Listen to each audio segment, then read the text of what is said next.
بسم اللہ الرحمن الرحیم۔ السلام علیکم ڈیئر اسٹوڈنٹس۔ برطانیہ کا آئین ہم پڑھ رہے ہیں اور اس میں آج کا ہمارا ٹاپک ہے برطانوی پرائم منسٹر۔ آپ لوگوں نے برطانیہ کے آئین کی خصوصیات پڑھی ہیں، جس میں ایک بہت بڑی خصوصیت اس کی یہ ہے کہ یہاں پارلیمانی نظام حکومت ہوتا ہے۔ پارلیمانی نظام حکومت آپ تھرڈ ایئر میں بھی پڑھ چکے ہیں، اور جو پچھلے چیپٹرز جو ہیں ان میں بھی یقیناً ذکر اس کا آتا رہا ہے۔ پارلیمانی نظام حکومت ایک ایسا نظام حکومت ہوتا ہے جس میں حکومت کا سربراہ وزیر اعظم ہوتا ہے، یعنی ایکچول پاورز جو ہیں وہ وزیر اعظم کے پاس ہوتی ہیں۔ اس میں صدر یا بادشاہ کا عہدہ موجود ہوتا ہے، لیکن اس کے پاس رسمی اختیارات ہوتے ہیں، یہ برائے نام اختیارات کا مالک ہوتا ہے۔ تو برطانیہ میں کیونکہ صدر کا عہدہ نہیں ہے، وہاں پہ بادشاہ ہے، اس لیے بادشاہ کے پاس پاورز نہیں ہے، ایکچول پاورز نہیں ہوتی، وہ رسمی سربراہ ہے۔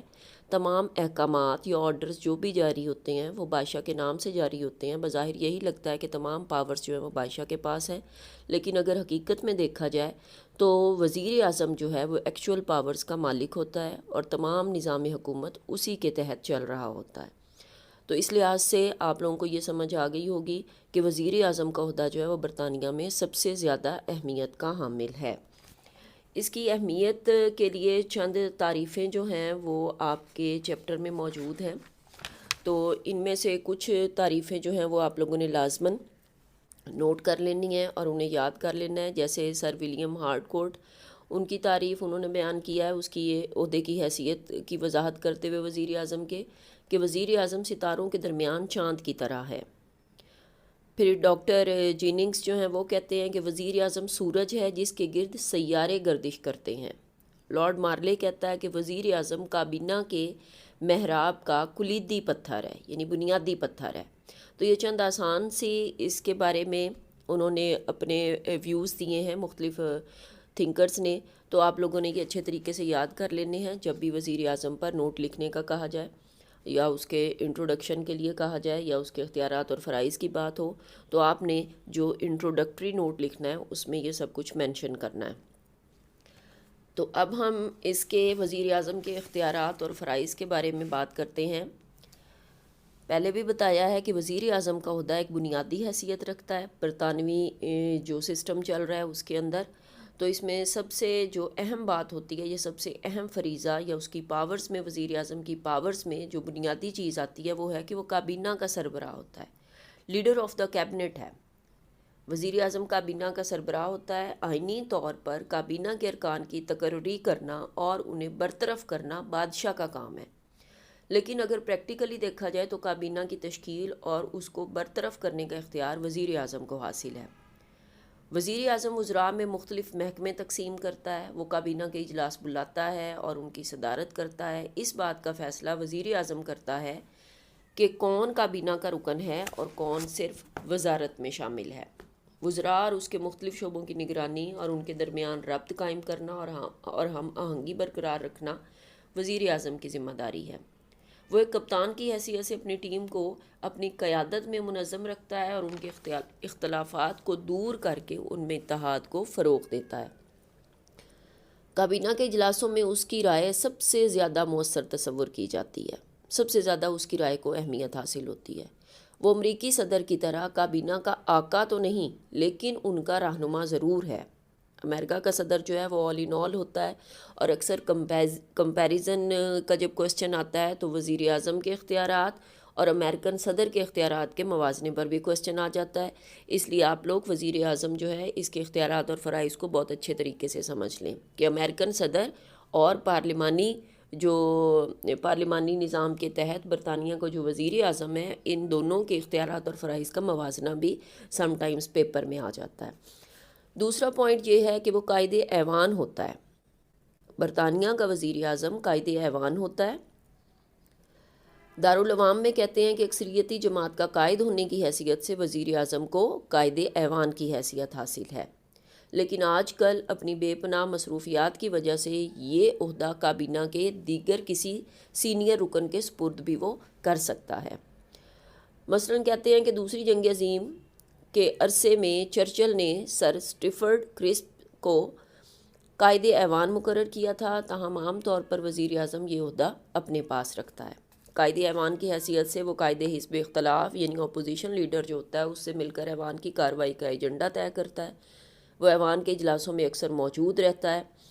وزیر اعظم ایوان کی مختلف کمیٹیوں کے ارکان کا تقرر کرتا ہے۔ وزیر اعظم کے مشورے پر بادشاہ ایوان کے اجلاس کو طلب کرتا ہے، اسے ملتوی کرتا ہے۔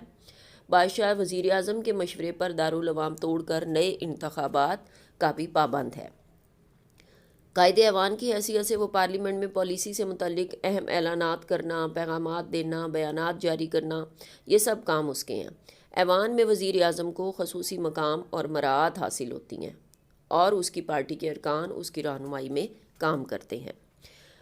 تیسرا پوائنٹ یہ ہے کہ وہ قومی رہنما ہوتا ہے، نیشنل لیڈر ہوتا ہے۔ وزیر اعظم اپنے عہدے کے وقار اور روایات کے تحت پوری قوم کا ترجمان اور قائد تصور ہوتا ہے۔ انتخابات کے دوران وہ قوم کے سامنے اپنی جامع سیاسی اور معاشی پالیسی پیش کرتا ہے جس کی بنیاد پر اسے ووٹ ملتے ہیں اور انہی ووٹوں کی بنیاد پر وہ وزیر اعظم بنتا ہے، اس لیے وہ قومی رہنما ہوتا ہے۔ اہم قومی مسائل پر عوام اس کی رائے کا احترام کرتے ہیں اور اس سے رہنمائی لیتے ہیں۔ اپنی اس باوقار حیثیت سے وہ رائے عامہ کو اپنی تقاریر اور بیانات سے متاثر کرتا ہے۔ انتخابات میں اس کی پارٹی کی کامیابی کا دار و مدار بڑی حد تک اس کی شخصیت، اس کی کارکردگی اور اس کی مقبولیت پر ہوتا ہے۔ اہم قومی اور بین الاقوامی معاملات پر وہ اپنی قوم کے خیالات کی رہنمائی اور ترجمانی کرتا ہے، جس سے واضح ہوتا ہے کہ وہ قوم کا ایک بہترین لیڈر ہے۔ چوتھا پوائنٹ آپ کا یہ ہے کہ تاجدار کا مشیر اعلیٰ ہوتا ہے۔ مشیر کہتے ہیں مشورہ دینے والے کو، کہ وہ بادشاہ کا ایک بہت بڑا مشورہ دینے والا ہوتا ہے۔ وزیر اعظم کابینہ اور تاجدار پارلیمنٹ اور تاجدار کے درمیان رابطے کے پل کا کام دیتا ہے۔ وزیر اعظم کا فرض ہے کہ وہ تمام قومی امور اور بین الاقوامی امور اور کابینہ کے فیصلوں سے تاجدار کو آگاہ رکھے، اسے بتاتا رہے وقتاً فوقتاً جو بھی قومی اور بین الاقوامی امور چل رہے ہیں یا کابینہ جو ڈیسیژنز جو ہے وہ لے رہی ہے اس کے بارے میں بادشاہ کو انفارم کرنا وزیر اعظم کی ذمہ داری ہوتی ہے۔ سرکاری امور کی انجام دہی کے لیے کسی وزیر کا تاجدار سے ملنا غیر آئینی اور مروجہ روایات کے خلاف تصور کیا جاتا ہے، اور وزیر اعظم ہی تاجدار کو کابینہ کے فیصلوں سے آگاہ کرتا ہے۔ پارلیمنٹ کے افتتاحی اجلاس میں تاجدار کے خطاب اور اعزازات کو عطا کرنے کی پالیسی بھی وزیر اعظم ہی مرتب کرتا ہے۔ وزیر اعظم ہی تاجدار کو پارلیمنٹ کے اجلاس کو طلب کرنے اور ملتوی کرنے کا مشورہ دیتا ہے۔ تاجدار اور وزیر اعظم کے مشورے پر ہی پارلیمنٹ کو برخاست بھی کیا جا سکتا ہے۔ پانچواں پوائنٹ ہے آپ کا فارن افیئرز یعنی کہ امور خارجہ۔ وزیر اعظم بین الاقوامی معاملات پر قوم کی قیادت کرتا ہے، وہ قومی مفادات کے مطابق ملک کی خارجہ پالیسی مرتب کرتا ہے۔ کسی نئی مملکت کو تسلیم کرنے کا فیصلہ بھی عملی طور پر اگر دیکھا جائے تو وزیر اعظم کرتا ہے۔ بیرون ملک سفیروں کی تقرری کی فہرست بھی اس کی طرف سے ہی بادشاہ کو پیش کی جاتی ہے۔ دوسرے ممالک سے معاہدات بھی اسی کی ذمہ داری ہیں۔ اہم بین الاقوامی کانفرنسوں میں وہ خود ملک کی نمائندگی کرتا ہے۔ اس کے علاوہ دولت مشترکہ میں بھی وزیر اعظم کی جو بھی وزرائے اعظم کی کانفرنسز ہوتی ہیں ان کی صدارت کرتا ہے۔ وہ وزیر خارجہ کے طور پر اپنے کسی قابل اعتماد اور قریبی ساتھی کو بھی مقرر کر سکتا ہے۔ یہ مختلف قسم کے امور خارجہ کے بارے میں اس کے فرائض بھی ہوتے ہیں اور اس کے اختیارات بھی ہوتے ہیں۔ چھٹا پوائنٹ ہے آپ کا دفاعی امور۔ وزیر اعظم ملک کی دفاعی پالیسی کا نگران ہے، وہ امپیریل ڈیفنس کمیٹی کا سربراہ ہوتا ہے۔ مسلح افواج کے سربراہوں کا تقرر تاجدار وزیر اعظم کی سفارش پر کرتا ہے، یعنی کہ تینوں جو افواج ہیں جس میں بری، بحری اور ہوائی فوج شامل ہیں، تینوں افواج کے جو سربراہ ہوتے ہیں ان کا تقرر بھی وزیر اعظم نے کرنا ہوتا ہے، جو کہ تاجدار کے نام سے ہوتا ہے، لیکن اس کا مشورہ کون دیتا ہے؟ وزیر اعظم دیتا ہے۔ وہ کسی کمانڈر ان چیف کو تبدیل بھی کر سکتا ہے، صلح کا اعلان کر سکتا ہے، کسی بھی ملک کے ساتھ جنگ کا اعلان کر سکتا ہے، لیکن اس نے اعلان کس نے کرنا ہوتا ہے؟ تاجدار نے، لیکن مشورہ کس کا چل رہا ہوتا ہے؟ وزیر اعظم کا۔ یعنی تاجدار کے بارے میں آپ کو یہ کانسیپٹ بالکل کلیئر ہو جانا چاہیے کہ بادشاہ جو کچھ بھی کر رہا ہوتا ہے وہ اپنی مرضی سے نہیں کر رہا ہوتا، الفاظ اس کے نہیں ہوتے، ریٹن فارم میں بھی جو بھی بول رہا وہ خود سے نہیں بول رہا ہوتا، اس کی تقریر بھی کسی نہ کسی وزیر کی لکھی ہوئی ہوتی ہے۔ اس لیے تاجدار کے نام سے جو بھی احکامات جاری ہوتے ہیں، جو بھی پیغامات جاتے ہیں، وہ سب کے سب وزیر اعظم کی مرضی کے مطابق چل رہے ہوتے ہیں۔ 7 پوائنٹ ہے آپ کا سربراہ حکومت، ہیڈ آف دا گورنمنٹ، جو ایک بہت ہی اہم ذمہ داری ہے۔ جو کہ اسی ذمہ داری کی وجہ سے وزیر اعظم کو جو ہے وہ ایک بنیادی حیثیت آئین میں مل جاتی ہے، وہ سربراہ حکومت کی وجہ سے ہے۔ اگرچہ اصولی طور پر تائیدار سربراہ مملکت بھی ہوتا ہے، حکومت کا سربراہ بھی ہوتا ہے، یعنی بادشاہ کو یہ سمجھا جاتا ہے، لیکن حقیقت میں ایسا نہیں ہوتا۔ عملی طور پر وزیر اعظم حکومت کا سربراہ ہے۔ وہ مختلف محکموں کے درمیان ہم آہنگی پیدا کرتا ہے، ان کے درمیان لنک پیدا کرتا ہے، وہ ملک کی انتظامی پالیسی تشکیل دیتا ہے۔ تمام اہم تقرریاں بھی، یعنی کہ جتنی اپائنٹمنٹس ہوتی ہیں وہ بھی اسی کی سفارش پر کی جاتی ہیں، اعزازات بھی اس کی سفارش پر عطا کیے جاتے ہیں، مالیاتی معاملات جو ہوتے ہیں وہ بھی اسی کی نگرانی میں وزیر خزانہ کے سپرد ہوتے ہیں۔ مختصر یہ کہ وہ تمام محکموں کی نگرانی کرتا ہے، جتنے بھی ڈپارٹمنٹس کسی ملک میں کام کر رہے ہوتے ہیں، یعنی برطانیہ میں جو کام کر رہی ہیں، ان سب کا سربراہ کون ہوتا ہے؟ وہ وزیر اعظم ہوتا ہے۔ تو حکومت جو ہوتی ہے اس میں سمجھے مقننہ ہے، انتظامیہ ہے، عدلیہ، ان تینوں شعبوں سے مل کر حکومت بنتی ہے، تو ایک لحاظ سے ان تینوں شعبوں کا جو سربراہ ہوتا ہے وہ وزیر اعظم ہے۔ 8واں پوائنٹ ہے آپ کا، پارٹی کا سربراہ ہوتا ہے، یعنی جس پارٹی کی بنیاد پر اس کا چناؤ ہوتا ہے، جس نے اسے وزیر اعظم بنایا ہوتا ہے، وہ اس پارٹی کا سربراہ ہوتا ہے۔ وزیر اعظم اپنی سیاسی پارٹی کا سربراہ ہوتا ہے اور وہ اپنی پارٹی کی حمایت سے وزیر اعظم کے عہدے پر فائز ہوتا ہے۔ وہ اپنی پارٹی میں ڈسپلن کو برقرار رکھتا ہے، وہ پارٹی کے ممتاز رہنماؤں سے مسلسل رابطہ رکھتا ہے، اہم حکومتی پالیسیوں کو جماعت میں یعنی اپنی پارٹی میں وہ زیر بحث لاتا ہے تاکہ پارلیمنٹ میں آسانی سے ان کی تائید حاصل کر سکے، ان کی حمایت حاصل کر سکے۔ وزیر اعظم انتخابات کے موقع پر دیگر قیادت کی مشاورت سے منشور ترتیب دیتا ہے، ان کا باقاعدہ اصول و ضوابط ہوتے ہیں جس کے تحت پارٹی الیکشن لڑتی ہے، اس منشور کو ترتیب دینا بھی ایک لحاظ سے وزیر اعظم کی ذمہ داری ہوتی ہے، اور اس کی حمایت میں پھر وہ انتخابی مہم چلاتا ہے۔ انتخابات میں عوام جس پارٹی کی پالیسیوں کو پسند کرتے ہیں اس کو کامیابی سے نوازتے ہیں، اسے زیادہ سے زیادہ ووٹ دیتے ہیں، اور پھر اسی کا قائد وزیر اعظم بنتا ہے۔ اگر وزیر اعظم پارٹی کی حمایت کھو دے، یعنی پارٹی میں اس کو زیادہ لوگ جو ہیں وہ فیور نہ کر رہے ہوں، تو اسے اپنا عہدہ پھر چھوڑنا پڑتا ہے۔ اس کے لیے مثال دیتے ہیں کہ مارگریٹ تھیچر پارٹی کا اعتماد کھو بیٹھی تو جماعت نے جان میجر کو لیڈر منتخب کر لیا، اور اسی طرح سے ٹونی بلیئر کی جگہ پارٹی نے گورڈن براؤن جو ہے اس کو بھی پارٹی لیڈر اور وزیر اعظم چن لیا، یعنی پارٹی کی جب تک اسے حمایت حاصل رہتی ہے وہ وزیر اعظم رہتا ہے، جیسے اس کی اپنی پارٹی اس کی حمایت کرنا چھوڑ دے تو پھر کیا ہوتا ہے کہ اس سے اس کا عہدہ چھن جاتا ہے۔